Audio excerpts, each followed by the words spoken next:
My husband slapped me when I caught him cheating with his sister's best friend, then I found out they had been hiding their baby for a year. I, 28F, had been married to my husband Wally, 30M, for 5 years when everything fell apart. We met during our junior year of college through mutual friends at a campus party. Wally was a quiet, smart type who always seemed to know exactly what to say to make me laugh. After that party, we kept running into each other at the campus coffee shop where I worked part-time. He would stay for hours, claiming he could concentrate better there than in the library, but I knew he was just trying to spend time with me. We started dating a few months later, and things moved pretty quickly. My friends warned me that we were rushing things, but I was so in love I didn't listen. Wally was different from the other guys I dated. He was ambitious, caring, and seemed to understand me perfectly. We moved in together right after graduation when we both got jobs in the same city. Looking back, maybe I should have seen the red flags. Wally proposed after just a year of living together, saying he couldn't imagine life without me. We got married 6 months later in a small ceremony. My mom wasn't too happy about the rush. She kept telling me that I was too young to tie myself down. But I thought she was just projecting her own failed marriage onto me. See, my parents had a terrible marriage. My dad cheated on my mom multiple times throughout their relationship. The first time I caught him was when I was 10. He was kissing our neighbor in our garage when he thought nobody was home. I kept that secret for 2 years until my mom finally caught him herself with someone else. They divorced when I was 12, and it destroyed my mom for years. She never really trusted anyone again after that. I told Wally all about this history early in our relationship. I made it clear that infidelity was my one absolute deal breaker. He seemed to understand and always reassured me that he would never do anything to hurt me like that. He even suggested we share phone passwords and locations as a way to build trust. That's why it was so strange when he started getting protective of his phone about a year ago. At first, it was subtle things. He started putting his phone face down whenever I was around. Then he changed his password and said it was a new company security policy. He added a fingerprint lock and stopped using his phone around me altogether.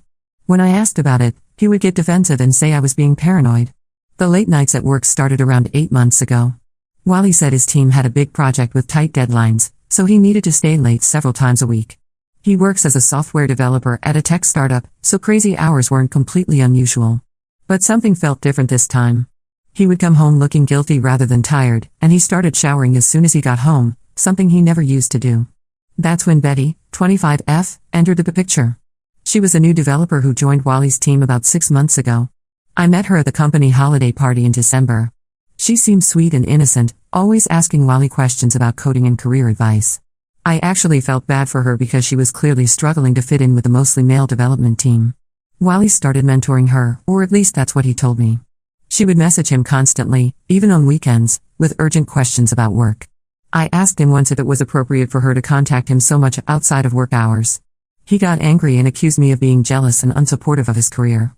Looking back, I can't believe how blind I was. The signs were all there, the secret phone calls, the late nights, the defensive behavior. But I trusted him completely. I kept telling myself that Wally would never do what my dad did. He knew how much that would hurt me. 3 months ago, everything fell apart. I came home early from work with a terrible migraine. These headaches run in my family, and when they hit, I can barely function. I just wanted to take my medication and sleep it off. I never expected to find my husband in our bed with Betty. The images burned into my brain, then tangled in the sheets that I had bought for our anniversary. Betty's clothes were scattered all over our bedroom floor. There were wine glasses on the nightstand. They had been drinking the expensive wine Wally's parents gave us for Christmas. I completely froze in the doorway. Wally jumped out of bed like he'd been electrocuted and started grabbing his clothes. Betty just sat there with the sheets pulled up to her chin, looking more annoyed than ashamed. When I finally found my voice and asked what was happening, Wally had the audacity to tell me to keep my voice down, like I was the one doing something wrong. I started screaming then, all the hurt and betrayal just came pouring out. That's when Wally did something I never thought he was capable of. He slapped me across the face. Hard. Then he grabbed my arms and told me to shut up and let him explain. He said it wasn't what it looked like, which was ridiculous because it was exactly what it looked like. The slap shocked me back to reality. I yanked away from him and ran out of the room. I grabbed my phone and keys from the entry table and drove straight to my best friend Kelly's place. My hands were shaking so badly I had to pull over twice. Wally kept calling and texting the whole time, leaving messages about how it was a one-time mistake and begging me to come home so we could talk. I stayed at Kelly's that night, barely sleeping. The next day, I waited until I knew Wally would be at work before going back to the house. I just wanted to pack some clothes and grab important documents like my passport and birth certificate. That's when I found Betty's diary in Wally's bedside drawer. She must have forgotten it in her rush to leave. What I read in that diary made me physically sick. They had been sleeping together for 4 months. Betty wrote in detail about their romantic encounters in our bed, in his office, even in his car. She wrote about how Wally told her I was controlling and that we were practically separated, just living together until our lease ended. He had been painting me as the villain while betraying me in the worst way possible. I photographed every single page of that diary. Then I created a new email account and sent all the photos to Betty's long-term boyfriend Mark, who she was apparently still with while sleeping with my husband. I also forwarded them to Wally's parents, who had always treated me like a daughter and bragged about what a perfect son they had. Finally, I posted selected pages on social media, tagging both Wally and Betty. I made sure their whole office saw what kind of people they really were. The fallout was immediate. Betty's boyfriend broke up with her on the spot. Wally's parents were devastated and his mom hasn't stopped calling me crying. Their company started an investigation into workplace relationships since Wally was technically Betty's mentor. Both of them were put on administrative leave pending the investigation. Wally showed up at Kelly's place yesterday, absolutely furious about what I'd done. He said I had no right to ruin Betty's life just because our marriage had problems. According to him, I was being vindictive and bitter, and Betty was an innocent party who got caught up in our marital issues. He demanded that I take down the social media posts and apologize to Betty. When I refused, he threatened to make my life hell during the divorce. I blocked him everywhere and filed for divorce first thing the next morning. Now some of our mutual friends are saying I went too far by exposing them publicly instead of handling it privately. But I don't think I owe them any privacy or protection after what they did. Wally betrayed me in our own bed and then physically assaulted me when I caught them. They deserve everything coming to them. Would you like me to continue with the updates as well, or would you like to review this expanded original post first? Update 1: Things have gotten even messier since my last post, and I've discovered some truths that make the whole situation even worse than I initially thought. Betty's ex-boyfriend Mark reached out to me last week through LinkedIn. At first, I was hesitant to respond because I didn't want to get dragged into more drama, but I'm glad I did because what he told me changed everything. Mark and I talked on the phone first. He thanked me for exposing the affair and said he had been suspicious of Betty's behavior for months but could never find concrete proof. She had gotten really good at covering her tracks and would always make him feel guilty for questioning her late nights at work or frequent business trips. Sound familiar? She used the same excuses with him that Wally used with me. After our phone call, Mark asked if we could meet in person because he had some information he thought I should know. We met at a coffee shop downtown. I chose a place far from Wally's office to avoid any chance encounters. Mark brought a whole folder of evidence with him. Apparently, Betty had done this before. She had a pattern of sleeping with married men at her previous jobs. Mark showed me messages from 2 other women whose husbands had affairs with Betty at her last company. They found him through social media after seeing my post about Betty. The pattern was always the same. Betty would join a new company, identify a successful married man, usually in a position to help her career, and play the role of the innocent young employee who needed mentoring. She would slowly work her way into their lives, first professionally, then personally. But here's where it gets really twisted. While Mark and I were comparing notes, he casually mentioned something about Betty and Wally knowing each other from before she joined his company. I thought he must be mistaken because Wally had acted like he only met Betty when she joined his team 6 months ago. But Mark insisted they had known each other longer. Betty was friends with Wally's sister Emma in college. I immediately called Emma. She's always been kind to me and we've stayed close even after everything that happened with Wally. When I asked her about Betty, there was a long silence on the phone. Then Emma started crying. She confessed that she had introduced Betty to Wally at her graduation party 2 years ago. Betty had been her roommate during senior year. According to Emma, a few months after the graduation party, Betty confided in her about having feelings for Wally. She told Emma she had a crush on him but would never act on it because he was married. Emma believed her. Betty was her best friend and had been her shoulder to cry on through several bad breakups. She didn't want to cause drama by telling me about Betty's crush, especially since Betty promised it was just a harmless attraction that would pass. The more Emma talked, the sicker I felt. Betty hadn't just been some new employee Wally started mentoring. She had been coming to our house for family dinners and game nights for almost 2 years, playing the role of Emma's sweet college friend while secretly sleeping with my husband. She had sat across from me at countless family gatherings, smiling and making small talk while betraying me the entire time. I remembered all the times Betty would join us for holidays when her own family was too far away to visit. She even helped me plan Wally's surprise birthday party last year. The whole time, she was just worming her way deeper into our lives, waiting for her chance. And Wally let it happen. He sat there watching me befriend the woman he was cheating with. Emma is devastated. She feels responsible for bringing Betty into our lives and has been calling me daily to apologize. She's also furious with Wally for taking advantage of her friendship with Betty to conduct their affair. She told me she had always worried about Wally's commitment issues. Apparently he had cheated on girlfriends in college, but Emma thought he had grown up since then. Wally's parents never knew about his college behavior because Emma kept it secret to protect him. The fallout from all this has been intense. Wally's family has completely turned against him. His parents are refusing to speak to him after learning not just about the affair, but about how long it had been going on and how he had used family gatherings as cover. Emma blocked him everywhere and told all their relatives the truth about his character. Wally got fired from his job last week after their investigation concluded. Turns out there were inappropriate emails between him and Betty on the company's servers going back months before she officially joined the company. She resigned before they could fire her, and from what I heard through mutual connections, she's already interviewing at other tech companies in different cities. The really infuriating part is that Wally has been leaving me drunk voicemails blaming me for ruining his life and career. He says I had no right to expose their private relationship and that I'm just jealous because Betty is younger and more successful than me. He even showed up at my office yesterday, demanding to talk. Security had to escort him out while he yelled about how I was destroying his reputation out of spite. Some of our mutual friends have stopped taking sides after learning about Wally's history of cheating in college. They say it's clear there are two sides to every story and that maybe Wally and I weren't as perfect for each other as everyone thought. But I don't see how there can be two sides to lying and cheating. Wally and Betty deliberately deceived everyone for years. They used his sister's friendship to cover their affair and made fools of the entire family. I've blocked Wally's number and told my lawyer about his harassment. Emma wants to testify about his pattern of behavior if we need character witnesses for the divorce. I never thought I'd be grateful for finding Betty's diary, but without it, I might never have discovered the full extent of their deception.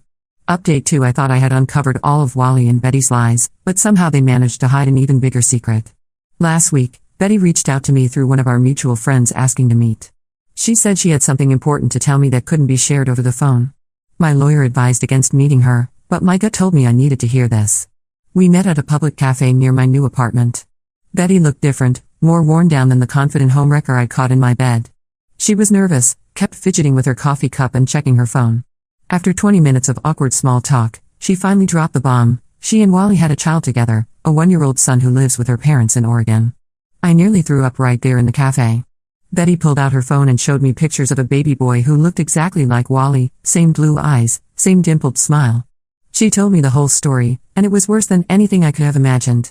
2 years ago, when Wally and I were having problems I didn't even know we had, according to him, he and Betty had started sleeping together.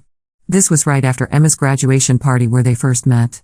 Betty got pregnant about 3 months into their affair. She said Wally promised he would leave me for her, but then I got that big promotion at work and suddenly he changed his mind. Betty was already 4 months pregnant when Wally told her he couldn't leave me.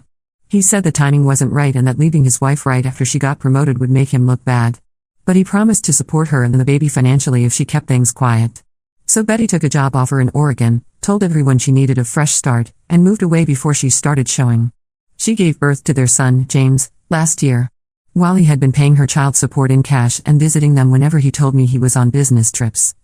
All those late nights at work? He was actually on video calls with Betty and James. The business conferences he attended every few months? Those were visits to Oregon to see his son. The real kicker? Betty moved back here 6 months ago specifically to win Wally back. She thought if she got a job at his company and spent time around him, he would finally choose her and their son over me. She believed all his promises about leaving me when the time was right. She even turned down better job offers to take the junior developer position on his team.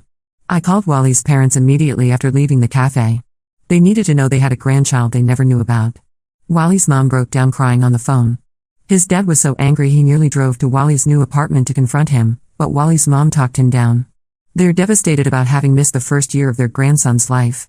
Wally couldn't deny it when his parents confronted him. The evidence was all there: money transfers to Betty's account disguised as work expenses, airline tickets to Oregon, hotel receipts. He'd been maintaining a whole secret family while playing the perfect husband with me. He even helped me pick out furniture for what would have been our nursery, all while knowing he had a son with another woman. The worst part is that Betty actually tried to defend Wally during our meeting. She said he was under a lot of pressure trying to balance both relationships, and that he really did love both of us in different ways. She thought I should understand because relationships are complicated. As if having a secret child with a married man is just some complex relationship situation and not complete betrayal. I asked Betty why she decided to tell me now, after everything exploded. She said she felt guilty seeing how Wally's family was suffering and thought they deserved to know about James. But I think the real reason is that Wally's been pulling away from her since they both lost their jobs. She wanted to force his hand, either he commits to her and James publicly, or she exposes everything. Emma called me yesterday after hearing about James. She remembered watching Betty leave town suddenly 2 years ago, right after she and Wally started acting weird around each other. Emma had assumed they'd had some kind of falling out. Now she realizes she watched her best friend run away to hide a pregnancy by her brother, and she never suspected a thing. The divorce proceedings are going to get a lot more complicated now that there's a child involved. My lawyer says this revelation about Wally's secret family and financial deception could work in my favor. Wally's been calling constantly, leaving messages begging me not to tell anyone else about James. He's worried it will ruin any chance he has of getting another job in our industry. I don't know how they kept this secret for so long, but I'm done carrying the weight of their lies. Update 3: The divorce was finally finalized last week. Wally didn't contest anything after my lawyer brought up the secret child situation. She argued that his pattern of deception and financial infidelity, hiding money for child support, lying about business trips, strengthened my claim to our joint assets. I got the house, our savings, and my full retirement account. Wally got his car and personal belongings. He didn't even fight for the dog. I found out through Emma that Wally moved in with Betty in a small apartment on the other side of the city. They couldn't afford anything better since neither of them has found stable work. Wally had to take a huge pay cut to work at a much smaller tech company. Turns out having a workplace affair scandal and a secret love child doesn't look great on your resume. Betty's been doing freelance work but struggling to find clients. Wally's parents have maintained contact with me but completely cut him off. His mom told me they're trying to establish a relationship with James through Betty's parents, who apparently had no idea their daughter was involved with a married man. They thought Wally was divorced when Betty got pregnant. His daddy didn't set up a college fund for James, but specifically arranged it so Wally can't access the money. Emma has been my rock through all of this. She's still wrestling with guilt over introducing Betty into our lives, but she's channeled that guilt into helping me move forward. She helped me redecorate the house to remove all traces of Wally and even set me up with a great therapist who specializes in betrayal trauma. The most surprising development came last week when Betty's parents reached out to me. They apologized for their daughter's actions and shared some interesting information. Apparently, this wasn't Betty's first affair with a married man. She had done something similar in college with a professor, but her parents helped cover it up to protect her future career. They enabled her behavior then, but they're not protecting her anymore. Some mutual friends still think I was too harsh in how I handled everything, especially exposing the affair at their workplace. They say I should have considered how it would affect Wally and Betty's careers. But I don't regret anything. They made their choices knowing the potential consequences. Wally chose to father a child with another woman, lied to me about it for years. Betty chose to pursue a married man and then take a job at his company to try to break up his marriage. Last I heard, Wally and Betty's relationship is already falling apart. Emma heard from their cousin that they fight constantly about money and Wally's commitment issues. Turns out it's not so romantic when you have to deal with real life instead of sneaking around having affairs. Betty's apparently jealous because Wally still hasn't proposed, even though they have a child together. She's worried he'll never marry her. Wally tried to reach out last month through a mutual friend. He wanted to apologize and explain his side of things. I declined. I don't need to hear any more lies or excuses. His actions showed me exactly who he is, a man who could cheat on his wife, father a secret child, and then physically assault his wife when caught. There's no explanation that could justify any of that. I've moved on with my life. The promotion I got at work came with an opportunity to lead a new project, which has been a welcome distraction. I bought a condo in a new neighborhood where I don't have to worry about running into Wally or Betty. I've even started dating again, though I'm taking things very slowly and being much more careful about red flags. Sometimes I think about how differently things could have turned out if I hadn't come home early that day or found Betty's diary. I might still be living in ignorance, married to a man who had a whole secret family. As painful as the discovery was, it set me free. And that's worth more than any amount of money or property I got in the divorce. Wally and Betty can have each other. Sometimes the trash takes itself out.